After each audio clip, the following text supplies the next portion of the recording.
ஆரணியில் குடும்ப தகராறு காரணமாக தூங்கிக் கொண்டிருந்த மாமனார் தலையில் அம்மிக்கல்லை போட்டு கொலை செய்த மருமகன் போலீசில் சரணடைந்தார். குடும்ப தகராறு கொலையில் முடிந்தது எப்படி? திருவண்ணாமலை மாவட்டம் ஆரணி டவுன் பெரியார் நகர் மணியம்மை தெருவைச் சேர்ந்தவர்கள் ஜமால் பாஷா சைதான் நபி தம்பதி. இவர்களுக்கு 2 மகள்கள் உள்ளனர். இதில் இளைய மகள் மனிஷாவை தனது உறவினரான மன்சூர் என்பவருக்கு 12 ஆண்டுகளுக்கு முன்பு திருமணம் செய்து கொடுத்துள்ளனர். இந்நிலையில் மன்சூர் மனிஷா தம்பதிக்கிடையே அடிக்கடி குடும்ப தகராறு ஏற்பட்டு சண்டை போட்டு வந்துள்ளனர்.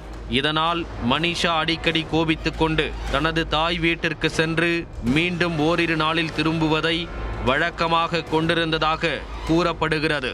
இந்நிலையில் புதன்கிழமை காலை மன்சூர் மனிஷா தம்பதியினருக்கிடையே மீண்டும் குடும்ப தகராறு ஏற்பட்டுள்ளது. இதனால் கோபமடைந்த மனிஷா தனது குழந்தையுடன் தாய் வீட்டிற்கு சென்று விட்டார். ஆத்திரம் தலைக்கேறிய மன்சூர் கடும் கோபத்துடன் மாமியார் வீட்டிற்கு வந்து மனைவியுடன் தகராறில் ஈடுபட்டுள்ளார்.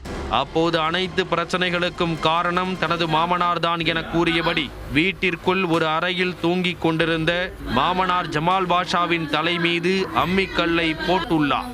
இதில் பலத்த காயமடைந்த ஜமால் பாஷாவை சிகிச்சைக்காக ஆரணி அரசு மருத்துவமனைக்கு கொண்டு சென்றனர். அங்கு முதலுதவி சிகிச்சை அளிக்கப்பட்ட பின் மேல் சிகிச்சைக்காக வேலூர் அரசு மருத்துவக் கல்லூரி மருத்துவமனைக்கு அனுப்பி வைத்தனர். ஆனால் செல்லும் வழியிலேயே ஜமால் பாஷா உயிரிழந்து விட்டார்.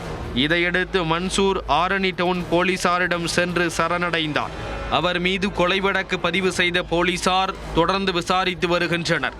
குடும்ப தகராறு காரணமாக மாமனார் தலையில் அம்மிக்கல்லை போட்டு மருமகன் கொலை செய்த சம்பவம் அப்பகுதியில் பெரும் பரபரப்பை ஏற்படுத்தியுள்ளது.